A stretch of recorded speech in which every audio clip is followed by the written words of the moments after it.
आज 22 फेब्रुआरी शनिवार এখন সকাল প্রায় 8:45। এখন যাচ্ছি হাওড়া স্টেশনে। বেলগেছিয়া মেট্রো স্টেশন থেকে মেট্রো ধরে নামলাম মহাত্মা গান্ধী রোড স্টেশনে। ওখান থেকে বাস ধরে যাচ্ছি হাওড়া স্টেশন। বেড়াতে যাচ্ছি বর্ধমানে শান্তিনিকেতন এক্সপ্রেসে। সকাল 10টায় ছাড়বে। ফেব্রুয়ারি মাসের প্রায় শেষ দিক। শীত এখনও খানিকটা আছে, আবহাওয়াও খানিকটা কুয়াশাচ্ছন্ন। পৌঁছে গেছি হাওড়া স্টেশনে, বসে আছি। আমার সঙ্গে যাবে আমার সহকর্মী সুজিত, সেও কিছুক্ষণের মধ্যে পৌঁছে যাবে। বসে আছি হাওড়া স্টেশনের বিখ্যাত বড় ঘড়ির কাছে। আমাদের ট্রেন দেবে 11 কি 12 নম্বর প্ল্যাটফর্মে।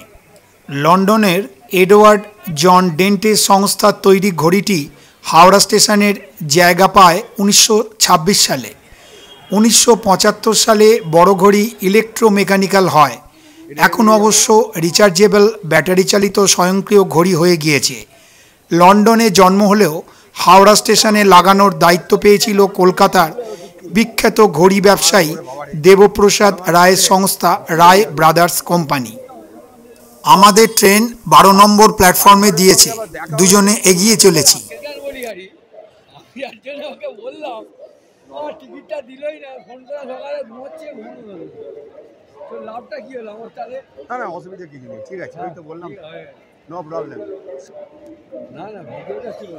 সামনে 10 নম্বর প্ল্যাটফর্ম, আরও দুটো প্ল্যাটফর্ম বাদে 12 নম্বর। পৌঁছে গেছি 12 নম্বরে। ট্রেন ইতিমধ্যেই প্ল্যাটফর্মে দিয়েছে। আমাদের সিট পড়েছে D10-এ। আমরা এগিয়ে যাচ্ছি।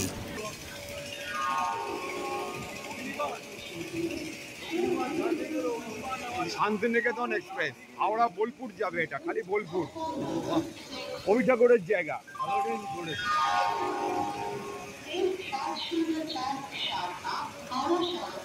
শান্তিনিকেতন এক্সপ্রেস হাওড়া ছাড়ে সকাল 10টায়, বর্ধমানে পৌঁছয় বেলা 11টায়, বোলপুর শান্তিনিকেতনে পৌঁছয় বেলা 12টা 15। ট্রেনটি রোজ চলে। ঠিক আছে।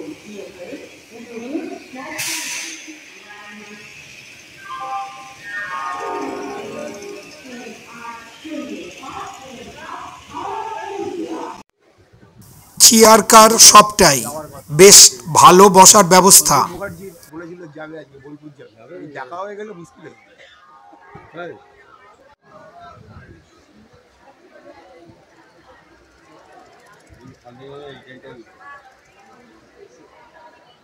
ট্রেনের ভিতরটা এখানে দেখানোর চেষ্টা করছি। খুবই পরিষ্কার পরিচ্ছন্ন। ভাগবতে বাইবেল পড়ে সজীবের নাই রে পরিতান, সেথায় যাওয়া মাত্র অপবিত্র, প্রাণ থাকিতে হারায় প্রাণ। মানব দেহের মাঝে আছে আজব ফুল বাগান, এই না দেহের মাঝে আছে আজব ফুল বাগান।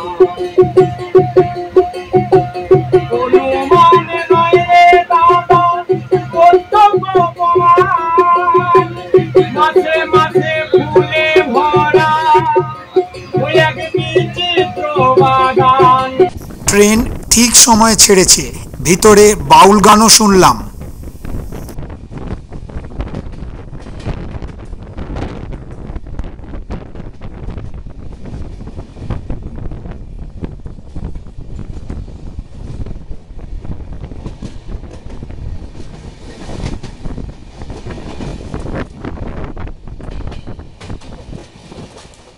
এখন 11টা 10। নেমে পড়েছি বর্ধমানে। লেখা আছে বর্ধমানে, ওটা আসবে।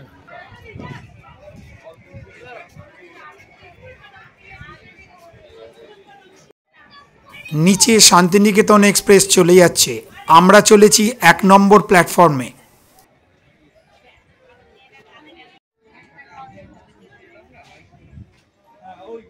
বর্ধমান স্টেশনের বাইরের দৃশ্য। স্টেশনের বাইরে অপেক্ষা করছিল আমাদের সহকর্মী অশোক মুখার্জি বাবু। অশোকবাবু আমাদের পথ দেখিয়ে নিয়ে যাবে হোটেলে, যেখানে আমরা আজ রাতে থাকব। বর্ধমান বিরাট ব্যাপার।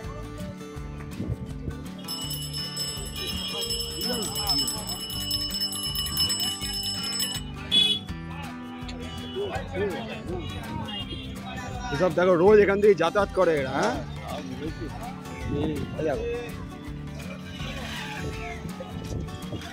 অশোকবাবু বাইকে করে পথ দেখিয়ে নিয়ে চলেছে।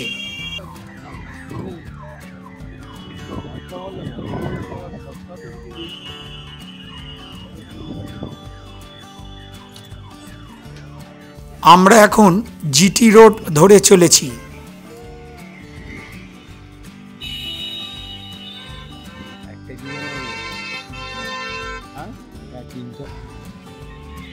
কলকাতাকে হারিয়ে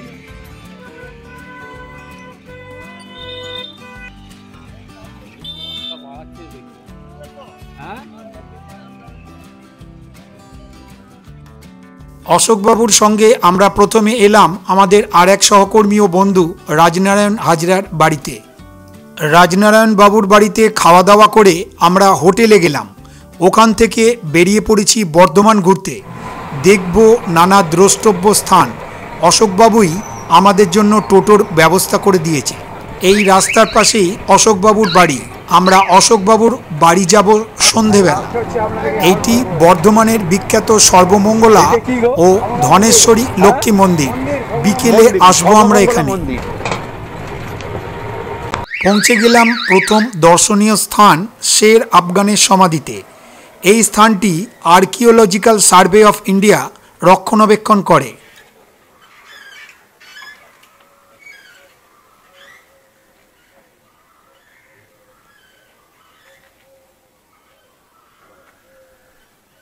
আমি আর সুজিত এখন প্রবেশ করছি এই ঐতিহাসিক স্থানে।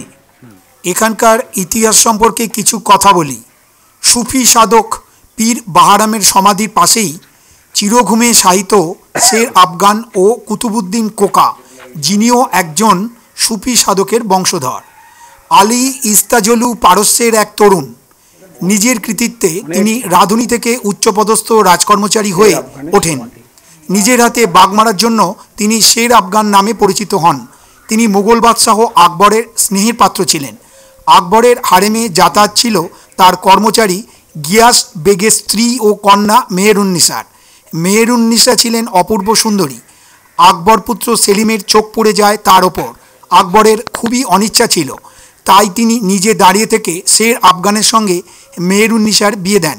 1605 খ্রিস্টাব্দে আকবরের মৃত্যুর পর জাহাঙ্গীর সিংহাসনে বসেন।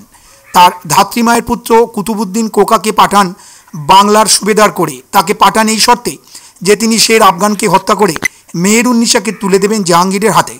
কুতুবুদ্দিন কোকা ও শের আফগানের মধ্যে যুদ্ধ হয় বর্ধমানের সাধনপুর এলাকায় 1610 খ্রিস্টাব্দে। তাতে কুতুবুদ্দিন কোকা খান এবং শের আফগান দুজনেই নিহত হয়েছিলেন। এই দুজন 1610 থেকে পাশাপাশি শুয়ে আছেন বর্ধমানের পীর বাহারাম সমাধিস্থলে একটি সমতল ছাদ বিশিষ্ট কক্ষে। দুটি শ্বেত পাথরের সমাধির ওপর লেখা আছে তাদের পরিচয়। এরপর মেহেরুন্নিসা ও তার কন্যাকে দিল্লিতে নিয়ে যান সেলিম, তাকে বিয়ে করেন এবং মেহেরুন্নিসা হয়ে যান ভারত সম্রাজ্ঞী নূরজাহান।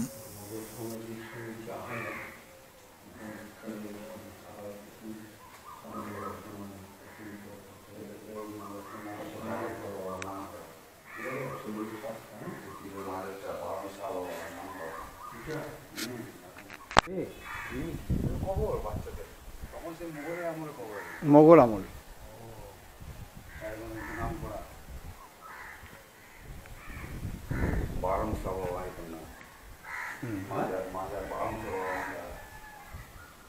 এইটি সুফি সাধক পীর বাহারামের সমাধি।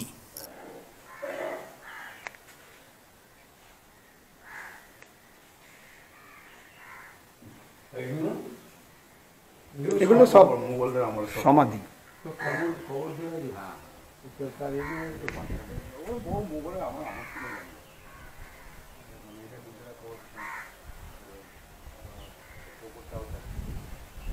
পুকুর দেওয়া আছে ওখানে।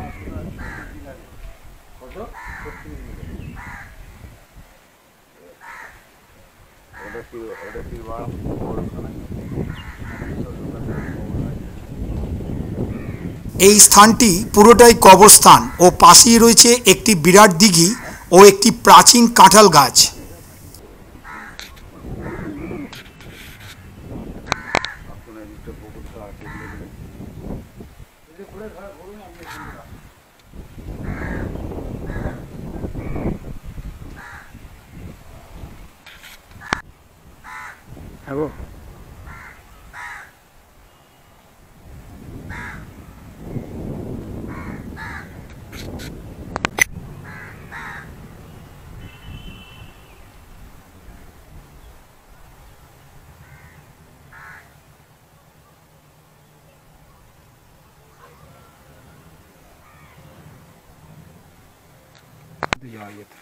এখানে মাটির নিচ দিয়ে যাওয়ার পথ ছিল।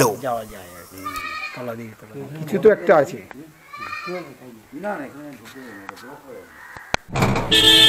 গাড়ি আসছে, ঠিক আছে চল।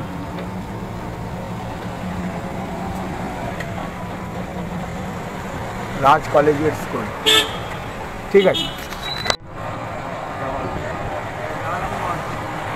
আমরা এখন দামোদরের একটি খালের ওপর দিয়ে যাচ্ছি।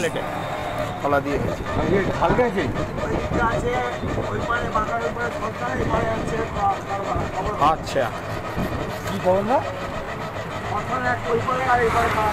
পৌঁছে গেলাম বর্ধমানেশ্বর শিব মন্দিরে। বাবা বর্ধমানেশ্বর শিবলিঙ্গের কিছু ইতিহাস। 1972 সালে এলাকায় একটি নির্মাণ কাজের জন্য মাটি কাটার কাজ চলছিল। সেই সময় হঠাৎই পাথরের গায়ে আঘাত লাগে গাঁইতির। কৌতূহল বাড়ে শ্রমিকদের, ধীরে ধীরে খোঁড়া হয়। এরপর সোন থেকে বেরিয়ে আসে বিশালাকার গৌরীপট্ট সহ এই শিবলিঙ্গ। উচ্চতা প্রায় 6 ফুট, ওজন 13 টনেরও বেশি। গোটাটাই একটি কালো পাথর নিপুণভাবে কেটে তৈরি। ক্রেনে করে তুলে পাশে স্থাপন করা হয় সেই শিবলিঙ্গ। এই শিবলিঙ্গের প্রাচীনত্ব নিয়ে ইতিহাসবিদদের মনে কোনো দ্বিমত নেই। তবে ঠিক কত বছরের প্রাচীন তা নিয়ে প্রামাণ্য কোনো তথ্যও নেই। অনেকের মতে এই শিবলিঙ্গ প্রায় 1600 থেকে 1700 বছর আগেকার। কেউ বলেন সম্রাট কনিষ্ক নিজে এই কালো শিবলিঙ্গের নিয়মিত পুজো করতেন। পরবর্তী সময় বন্যায় তা দামোদরে ভেসে আসে। তবে এত ভারী শিবলিঙ্গের পক্ষে নদীতে ভেসে আসার সম্ভাবনা নিয়েও ইতিহাসবিদদের মধ্যে দ্বিমত রয়েছে। শিব ঠাকুরকে প্রণাম জানিয়ে এই পর্ব এখানেই শেষ করছি। পরের পর্বটি দেখতে ভুলবেন না কিন্তু।